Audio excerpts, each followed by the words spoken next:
നമസ്കാരം. മനുഷ്യൻ്റെ ലോകം ആരംഭിക്കുന്നത് മാതൃത്വത്തിലാണ്. മാതാവിൻ്റെ ഉദരത്തിലായിരുന്ന കാലത്തെ അനുഭവങ്ങൾ പിൽക്കാല ജീവിതത്തിൻ്റെ മുഴുവൻ ദിശാസൂചികയാണെന്ന് മനഃശാസ്ത്രം പറയുന്നുണ്ടല്ലോ. ഏതൊരു മനുഷ്യൻ്റെയും അസ്തിത്വത്തിന് മാതൃത്വവുമായി ബന്ധമുണ്ട്. ഗർഭസ്ഥകാലത്ത് മനുഷ്യൻ്റെ ലോകം അമ്മയാണെങ്കിൽ പിൽക്കാലത്തും അവൻ്റെ ലോകം അമ്മയുമായി ബന്ധപ്പെട്ടതാണ്. അമ്മയോടുള്ള ബന്ധത്തിൻ്റെ നാഭീമുദ്ര ഓരോ മനുഷ്യ വ്യക്തിയും സ്വന്തം ശരീരത്തിൽ സംവഹിക്കുന്നുണ്ട്. അതിനാൽ മാതാവിൻ്റെ ജന്മത്തിരുനാൾ വിശ്വാസികൾക്ക് ഒരു സ്നേഹവികാരമാണ്. ഒരു കാലത്ത് അമ്മമാർ മാത്രം ആഘോഷിച്ചിരുന്ന ഈ തിരുനാൾ ഇന്ന് വിശ്വാസി സമൂഹമൊന്നാകെ നെഞ്ചിലേറ്റാൻ കാരണം ഇതാണ്. ഭൂമിയിലെ സകല മാതൃത്വങ്ങളോടുമുള്ള മനുഷ്യകുലത്തിൻ്റെ ആദര പ്രകടനമാണ് ഈ തിരുനാൾ. പരിശുദ്ധ മറിയത്തിൻ്റെ ജനന തിരുനാൾ. പരിശുദ്ധ മറിയത്തിൻ്റെ ജനനം ക്രിസ്തു രഹസ്യത്തിൻ്റെ ആരംഭം കുറിക്കുന്ന സംഭവമാണ്. അതിനാൽ പുതിയ നിയമ യുഗത്തിലെ ആദ്യത്തെ രക്ഷാകര സംഭവമാണ് ദൈവമാതാവിൻ്റെ ജനനം.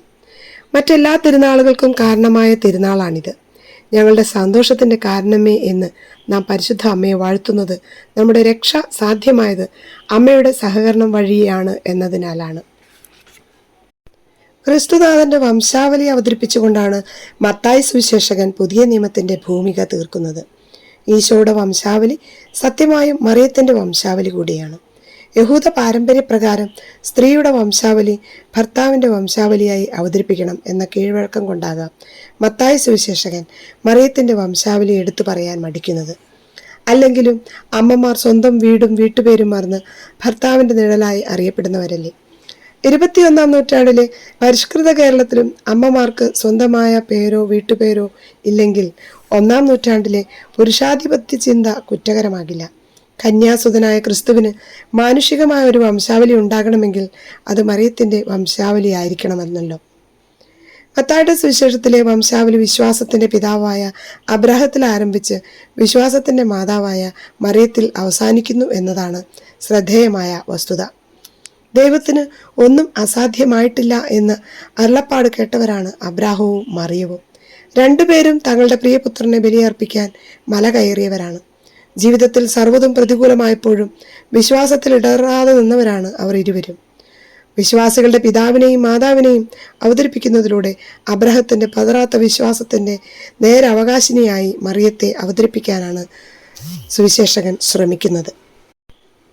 പരിശുദ്ധ മറിയത്തിന്റെ കുടുംബത്തിൽ പുണ്യവാന്മാർക്കും പാപികൾക്കും ഒരുപോലെ സ്ഥാനമുണ്ടെന്ന ചിന്തയാണ് ഈ വംശാവലിയിൽ നിന്നും നമുക്ക് മനസ്സിലാവുന്നത്. കുടുംബ ചരിത്രത്തിൽ വീണവരുടെയും വില കുറഞ്ഞവരുടെയും പേരുകൾ നാം ബോധപൂർവ്വം ഒഴിവാക്കാറുണ്ട്. എന്നാൽ മറിയത്തിന്റെ വംശാവലിയിൽ അവർക്കെല്ലാം സ്ഥാനമുണ്ട്. തൻ്റെ പൂർവികരുടെ വംശപരമ്പരയിലെ പാപികളെ പോലെ തൻ്റെ മക്കളുടെ പരമ്പരയിലും പാപികളുണ്ടെന്ന് പരിശുദ്ധ അമ്മ അറിയുന്നുണ്ട്. പാപികളുടെ സങ്കേതമെന്ന് തിരുസഭ അവളെ വാഴ്ത്തുന്നതിൻ്റെ കാരണം ഇതാണ്. ജന്മപാപമില്ലാതെ ഉത്ഭവിച്ച ആ അമ്മയ്ക്ക് മറ്റാരെക്കാളും പാപികളെ മനസ്സിലാക്കാൻ കഴിയും. വംശാവലിയിൽ പരാമർശിക്കപ്പെടുന്ന സ്ത്രീകൾ എല്ലാവരും തന്നെ ആഭിജാത്യമില്ലാത്തവരും 4 പേരുടെ മുന്നിൽ പേര് പറയാൻ കൊള്ളാത്ത മോശം ചരിത്രമുള്ളവരുമാണ് എന്നത് ഏറെ അമ്പരപ്പിക്കുന്നതാണ്. കറപുരണ്ട മനുഷ്യപ്രകൃതിയുടെ ഏക അഭിമാനം എന്ന് വില്യം വേർഡ്സ്വർത്ത് മറിയത്തെ വിശേഷിപ്പിക്കുന്നു. മനുഷ്യന്റെ ജനനത്തിന്റെ ലക്ഷ്യം വിശുദ്ധ പൗലോസ്ലീഹ എഫേസൂസ് 1:4 വ്യക്തമാക്കുന്നുണ്ട്. തന്റെ മുന്നിൽ പരിശുദ്ധരും നിഷ്കളങ്കരുമായിരിക്കാൻ ലോകസ്ഥാപനത്തിനു മുൻപേ അവിടുന്ന് നമ്മെ ക്രിസ്തുവിൽ തിരഞ്ഞെടുത്തു. ഈ വചനം അതിന്റെ പൂർണ്ണതയിൽ നിറവേറിയത് പരിശുദ്ധ മറിയത്തിലാണ്. ലോകസ്ഥാപനത്തിനു മുൻപേ പരിശുദ്ധയും നിഷ്കളങ്കയുമാകാൻ അമലോത്ഭവത്തിന്റെ ദാനം നൽകി ദൈവം മറിയത്തെ തിരഞ്ഞെടുത്തു.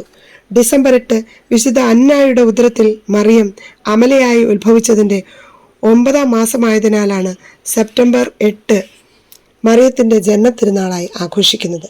തിരുസഭ ഈശോയുടെയും മറിയത്തിൻ്റെയും സ്നാപക യോഹന്നാൻ്റെയും മാത്രമേ ജന്മത്തിരുനാൾ ആഘോഷിക്കുന്നുള്ളൂ. എന്നാൽ അമ്മയുടെ ഉദരത്തിൽ ഗർഭം ധരിച്ചതിൻ്റെ തിരുനാൾ മറിയത്തിൻ്റെ മാത്രം സവിശേഷതയാണ്. പിന്നീട് അവളുടെ ഉദരത്തിൽ ഗർഭസ്ഥനായ ഈശോയുടെ തിരുനാൾ മംഗളവാർത്താ തിരുനാളായി ആഘോഷിക്കുന്നു. പരിശുദ്ധ മറിയത്തിന്റെ ജന്മത്തിരുനാൾ എത്രമേൽ പ്രാധാന്യത്തോടെയാണ് തിരുസഭ കൊണ്ടാടുന്നത് എന്ന് വ്യക്തമാക്കാനാണ് തിരുനാളുകളുടെ ഈ പാരസ്പര്യം ചൂണ്ടിക്കാട്ടിയത്.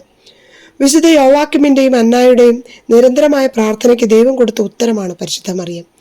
വന്ധ്യതയുടെ ദുഃഖം പേറി നടന്ന അവർ ദേവാലയം വിട്ടുപോകാതെ നിരന്തരം നിറകണ്ണുകളോടെ പ്രാർത്ഥിച്ചു എന്നാണ് യാക്കോബിന്റെ സുവിശേഷം പറയുന്നത്. നിരന്തരമായ പ്രാർത്ഥനയ്ക്ക് ദൈവം നൽകുന്ന ഉത്തരമാണ് പരിശുദ്ധ മറിയം.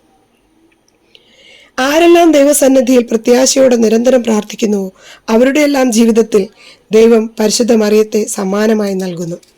യോവാക്യമിന്റെയും അന്നയുടെയും കണ്ണീർ തോർന്നത് മറിയത്തെ ലഭിച്ചപ്പോഴാണ്.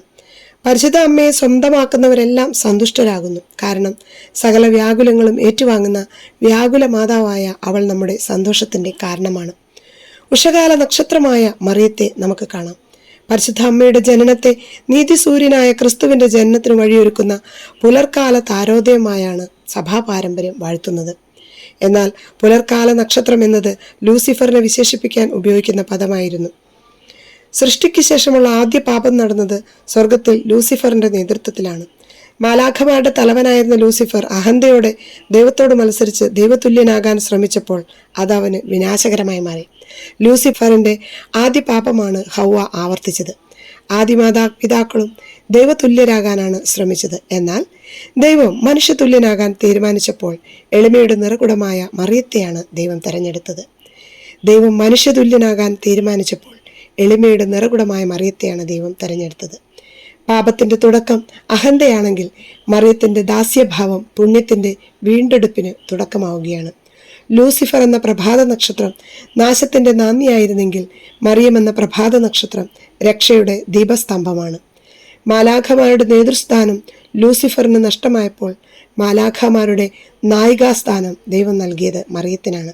അതിനാലാണ് അമ്മയെ നമ്മൾ മാലാഖമാരുടെ രാജ്ഞി എന്ന് സംബോധന ചെയ്യുന്നത്. പരിശുദ്ധ മറിയത്തെ വിശ്വാസികളുടെ മാതാവായി വംശാവലിയിൽ അവതരിപ്പിക്കുമ്പോൾ അമ്മയുടെ മാതൃത്വം പകരുന്ന മാതൃകകൾ ഓരോ വിശ്വാസിക്കും വഴികാട്ടിയാണ്. സഭ പ്രതിസന്ധികളെ നേരിടുന്ന ഈ കാലഘട്ടത്തിൽ എപ്രകാരമാണ് മാതൃകാപരമായ വിശ്വാസ ജീവിതം നയിക്കേണ്ടത് എന്ന് മറിയം നമ്മെ പഠിപ്പിക്കുന്നു.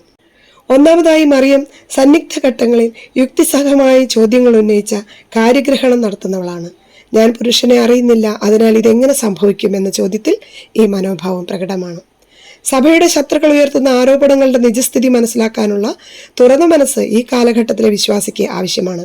എന്തേ ഇങ്ങനെയൊക്കെ സംഭവിക്കുന്നുവെന്ന് ഉത്തരവാദിത്തപ്പെട്ടവരോട് ദൈവസന്നിധിയിലിരുന്നും ചോദിക്കാനുള്ള തെളിമ വിശ്വാസ ജീവിതത്തിന് ആവശ്യമാണ്. കാര്യമറിയാതെ കുഴലൂതുന്നവരുടെ വക്താക്കളാകാൻ വിശ്വാസികൾ മുതിരരുത്. രണ്ടാമതായി സത്യത്തിന്റെ സത്യമായ തന്റെ തിരുക്കുമാരന്റെ കുരിശിന് ചുവട്ടിൽ ധീരമായി ചേർന്ന് നിൽക്കുന്ന മറിയം വിശ്വാസ ജീവിതത്തിന്റെ സനാതന മാതൃകയാണ്. കുരിശിൽ സത്യവും അസത്യവും ഒരുപോലെ തറയ്ക്കപ്പെടാം. കാൽവരിയിലെ 3 കുരിശുകളിൽ 2 അസത്യത്തിന്റെ കുരിശുകളായിരുന്നു. എന്നാൽ ഒന്ന് സത്യത്തിന്റെ സത്യമായ കുരിശായിരുന്നു. ക്രൂശിക്കപ്പെട്ടു എന്നതിനാൽ അസത്യമാണെന്ന് ആരും വിധിക്കരുത്. ക്രൂശിക്കപ്പെട്ട സത്യത്തോടൊപ്പം സധൈര്യം നിൽക്കുന്ന മറിയം വിശ്വാസികൾക്ക് മാതൃകയാണ്. സഭയും സമാനമായ വിധത്തിൽ ക്രൂശിക്കപ്പെടുന്ന കാലമാണിത്. സത്യം തിരിച്ചറിയാനും ക്രൂശിക്കപ്പെടുന്ന സത്യത്തോട് ചേർന്ന് നിൽക്കാനുമുള്ള തീരുമാനം അമ്മയ്ക്കുള്ള ജന്മദിന സമ്മാനമാണ്. മൂന്നാമതായി പരിശുദ്ധ മറിയം ചിതറിപ്പോയ ശിഷ്യരെ സെഹിയോൻ ശാലയിൽ ചേർത്തിരുത്തി പരിശുദ്ധാത്മാവിനെ സ്വീകരിക്കാൻ ഒരുക്കുന്നവളാണ്. പലവിധ പ്രതിസന്ധികളിൽ വിശ്വാസികളും അജപാലകരും ഇടറുമ്പോൾ അമ്മയുടെ മാധ്യസ്ഥം ശക്തമായി തേടാം. പുതിയൊരു പന്തക്കുസ്തയ്ക്കായി സഭയെ ഒരുക്കാൻ അമ്മ തിരുസഭയ്ക്ക് തരുന്ന ജന്മദിന സമ്മാനമാകട്ടെ ഈ പുതിയ പരിശുദ്ധാത്മ അഭിഷേകം. മരിയ ഭക്തനായ വിശുദ്ധ ലൂയിസ് ഡു മോൺഫോർട്ട് പറയുക: പരിശുദ്ധ ജപമാല പ്രാർത്ഥനാ വേളയിൽ സർവശക്തനായ ദൈവവും പരിശുദ്ധ അമ്മയും നമ്മെ നിരീക്ഷിച്ചു കൊണ്ടിരിക്കുകയാണെന്നും നമ്മുടെ വലതുഭാഗത്ത് നമ്മുടെ കാവൽ മാലാഖ ഏകാഗ്രതയോടെ ചൊല്ലുന്ന നന്മ നിറഞ്ഞ മറിയമേ സ്വസ്തി എന്ന പ്രാർത്ഥനയെടുത്ത് യേശുവിനും പരിശുദ്ധ അമ്മയ്ക്കും വേണ്ടി കിരീടങ്ങൾ ഉണ്ടാക്കാൻ റോസാപുഷ്പങ്ങൾ പോലെ അവ ഉപയോഗിച്ചു കൊണ്ട് നിൽക്കുന്നുണ്ട് എന്നാണ്. എന്നാൽ നമ്മുടെ ഇടതുഭാഗത്ത് അശ്രദ്ധമായും ഭക്തിയാദരവ് കൂടാതെയും ചൊല്ലുന്ന ഓരോ നന്മ നിറഞ്ഞ മറിയമേ സ്വസ്തിയും തട്ടിയെടുത്ത് തൻ്റെ മാരകമായ കണക്ക് പുസ്തകത്തിൽ കുറിച്ചു വെക്കാൻ പിശാച് പതിയിരിക്കുന്നുണ്ടെന്നും ഓർക്കുക എന്നാണ്. പ്രിയപ്പെട്ടവരെ, നമുക്ക് അമ്മയോടൊത്തായിരിക്കാം.